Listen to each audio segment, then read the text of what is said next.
আসসালামু আলাইকুম প্রিয় ফুটবল ফ্যান্স। চ্যাম্পিয়ন্স লিগে হাই ভোল্টেজ একটা ম্যাচ। রিয়াল মাদ্রিদ প্রথম লেগে প্রতিপক্ষের ঘরের মাঠে ৩-২ ব্যবধানে জিতে কাজটা অর্ধেক শেষ করে রেখেছে, অনেকে তো বলবেন প্রায় শেষ করে রেখেছে। তাই ম্যানচেস্টার সিটির সামনে কঠিন একটা চ্যালেঞ্জ। ক্লিয়ার কাটভাবে সান্তিয়াগো বার্নাব্যুতে রিয়াল মাদ্রিদই ফেভারিট। তবে ম্যানচেস্টার সিটির এখনও চান্স আছে, কারণ শুধুমাত্র একটা গোলের ব্যবধানে এখানে কিন্তু সিটি পিছিয়ে আছে। যে কোনো মুহূর্তে সেটা তারা আসলেই কাভার করে ফেলতে পারে। তবে এগুলো শুধুমাত্র কাগজ কলমের হিসাব। আপনি যদি সাম্প্রতিক ফর্ম দেখেন, আপনি যদি চ্যাম্পিয়ন্স লিগে রিয়াল মাদ্রিদের অবশ্যই যে মেন্টাল অ্যাবিলিটি, মনস্তাত্ত্বিক যে ব্যাপারটা আছে সেটার দিকে ফোকাস করেন, রিয়াল মাদ্রিদই এই ম্যাচে জয় পাওয়া উচিত। অনেকে তো বলবেন একটা বড় ব্যবধানে এই জয় পাওয়া উচিত। তাই প্রশ্নটা এটা নয় যে রিয়াল মাদ্রিদ এই ম্যাচে কতটা ভালো খেলবে, প্রশ্নটা এদিক থেকে ইন্টারেস্টিং হবে যদি এমনভাবে বলি আসলে ম্যানচেস্টার সিটিকে কী করতে হবে রিয়ালের বিপক্ষে এই ম্যাচে একটা জয় তুলে নিতে হলে। প্রথমত, সর্বশেষ ম্যাচের যদি আমরা কমন প্যাটার্নটা দেখি, ম্যানচেস্টার সিটি যথেষ্ট পরিমাণ কিন্তু ডমিনেশন শুরুর দিকে পেয়েছিল বটে, তবে সেকেন্ড হাফে এসে সেটা আসলেই তারা ধরে রাখতে পারেনি। বরঞ্চ 86 এবং 90+2 অর্থাৎ ইনজুরি টাইমে দুটো গোল কনসিড করে রিয়াল মাদ্রিদ আরও একবার ম্যাচটাকে গভীরে নিয়ে শেষের দিকে এসে সত্যিকার অর্থে তাদের আসল চেহারাটা দেখিয়েছে। Manchester City had no clue, তাদের কোনো জবাব ছিল না। এখন অনেকেই বলেন যে রিয়াল মাদ্রিদের ক্ষেত্রে লাকটা নাকি তাদের পক্ষে ফেভার করে। আমি খুব একটা বেশি এমন ধারণার সঙ্গে একমত নই।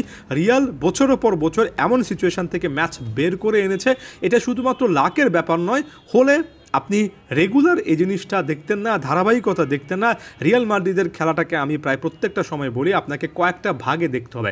ফার্স্ট হাফে রিয়াল মাদ্রিদের কাছে আপনি সেই লেভেলের ইন্টেন্সিটি নাও পেতে পারেন।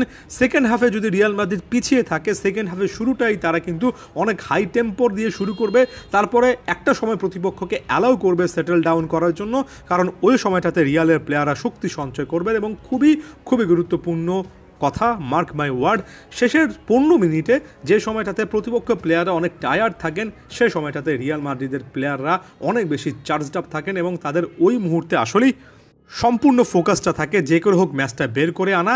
এই সময়টাতে, এই অল্প কয়েক সময়টাতে এত বেশি ফোকাস রাখা, এত বেশি আত্মবিশ্বাস রাখা যে কোনো সিচুয়েশান থেকে ম্যাচটা আমরা বের করে আনতে পারবো, এটাই কিন্তু চ্যাম্পিয়ন্স লিগে রিয়াল মাদ্রিদকে স্পেশাল বানায়। এটা কার্লো আনচেলত্তির দলের একেবারে ইউনিক একটা ক্যারেক্টারিস্টিক্স, আপনি একেবারে ইউনিক সেলিং পয়েন্ট বা ইউএসপি বলতে পারেন, এবং নিঃসন্দেহে রিয়াল মাদ্রিদ এটা আরও একবার দেখাতে চাইবে ম্যানচেস্টার সিটির জন্য। তাই ম্যাচটাকে একেবারে শেষ মুহূর্তে নিয়ে গিয়ে সেটা ধরে রাখার মতো একটা ব্যাপার, কখনোই টেম্পো আসলে ড্রপ করা যাবে না। সর্বশেষ ম্যাচে আমরা দেখেছি খুব একটা বেশি বেঞ্চে ইয়াংস্টার প্লেয়ারদের দিকে পেপ গার্দিওলা যাননি, এবং ডি ব্রুইনার মতো বা বার্নার্ডো সিলভার মতো প্লেয়াররা সর্বশেষ মুহূর্তে এসে অনেকটুকুই টায়ার্ড হয়ে পড়েছিলেন। ক্লিয়ার কাটভাবেই এই জিনিসটা দেখা গিয়েছিল। যে জিনিসটা পেপ এখানে করতে পারেন সেটা হচ্ছে ইয়াং প্লেয়ারদের দিকে কিছুটা হলেও বাজির দর রাখা, অর্থাৎ তাদেরকে বাজিয়ে দেখার চেষ্টা করা। যেমন সর্বশেষ ইপিএল একটা ম্যাচে হ্যাটট্রিক করা মারমুশ কিন্তু স্টার্টিং লাইনআপে চলে আসতে পারেন, সেক্ষেত্রে এর্লিং হল্যান্ডের সাথে ফাইনাল থার্ডে একটা জুটি তৈরি করতে পারেন, এবং কিছুটা হলো অ্যাগ্রেসিভ, আরও বেশি অ্যাটাকিং ফুটবল ম্যানচেস্টার সিটি খেলতেই পারে। ফাইনাল থার্ডে এমন একটা ক্লিয়ার কাট স্টেটমেন্ট পেপ গার্দিওলাকে একেবারে মিনিট 1 থেকেই কিন্তু আসলে নিয়ে ফেলতে হবে। মিডফিল্ডে রদ্রির অনুপস্থিতিটা প্রায় প্রত্যেকটা ম্যাচে বোঝা যায়। এই ম্যাচে এসে নিকো গঞ্জালেসের উপর আপনার একটা নির্ভরতা রাখতেই হচ্ছে।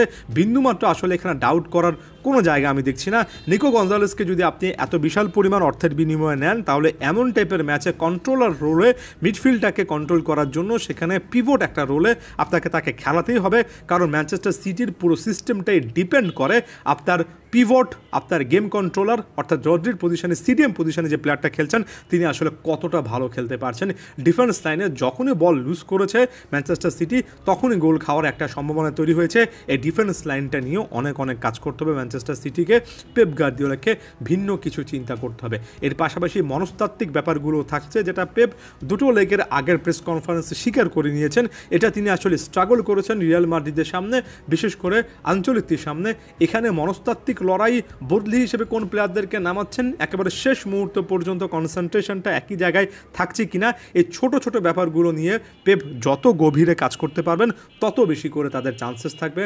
না হলে কার্লো আনচেলত্তি এমন আরও একটা ম্যাচ কাটাবেন যেখানে প্রায় পুরোটা সময় জুড়েও যদি ম্যানচেস্টার সিটির কাছে বলের দখল থাকে, শেষ মুহূর্তে দেখবেন ম্যানচেস্টার সিটির এই বলের দখলের বিরুদ্ধে গিয়ে রিয়াল মাদ্রিদ ঠিকই তাদের কাঙ্ক্ষিত গোল বা একেবারে ডিফাইনিং মোমেন্টটা আদায় করে নিতে পেরেছে। তাই আন্ডারডগ হিসেবে শুরু করলেও ম্যানচেস্টার সিটির কাছে তখনই সুযোগ থাকবে যখন তারা রিয়াল মাদ্রিদের কমন এই প্যাটার্নটা ভাঙতে পারে। ধন্যবাদ সবাইকে।